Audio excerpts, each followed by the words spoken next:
اب تک جے I T کی فائنڈنگز کیا ہیں؟ اور میں یہ آپ کو بتا دوں کہ جتنی مشکلوں سے جے آئی ٹی آپریٹ کر رہی ہے، کیونکہ وہ میں آپ کو بتاتا رہوں گا کہ کون اس کے اندر کوآپریٹ ہی نہیں کر رہا ہے۔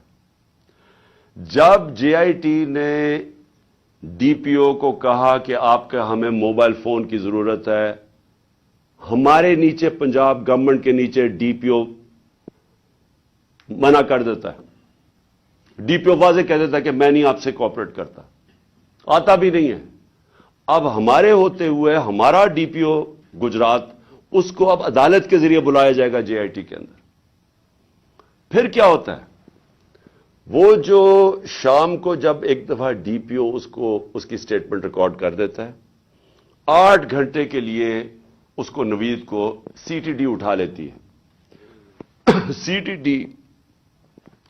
ڈی پھر ایک اور ویڈیو ریلیز کرتی ہے رات کے 12 بجے، اور سی ٹی ڈی کا کیا کام تھا اس ویڈیو کو ریلیز کرنا؟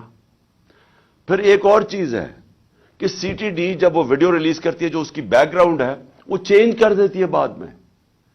پھر سی ٹی ڈی کے جو اس آدمی کو جو ملوث تھا، اس کو جب بلایا جاتا ہے جے آئی ٹی میں، وہ بھی منع کر دیتا ہے کہ میں نہیں آتا۔ پھر سے پنجاب گورنمنٹ کے نیچے ہے، وہ منع کر دیتا ہے کہ میں نہیں کوآپریٹ کرتا۔ یعنی کیا وجہ؟ اب میں سوال سب سے پوچھتا ہوں کہ کیا وجہ ہے کہ یہ ہمارے نیچے آفیسرز، پہلے تو وہ نہیں، ہم اپنی ایف آئی آر نہیں رجسٹر کروا سکتے، اور پھر وہ منع کر دیتے ہیں کہ جی ہم نہیں کوآپریٹ کرتے۔ کیوں نہیں کرتے؟ کون ان کو روک رہا تھا؟ ہمارے سے ظاہر ہے کوئی زیادہ طاقتور فورس تھی جو روک رہا ہے ان کو۔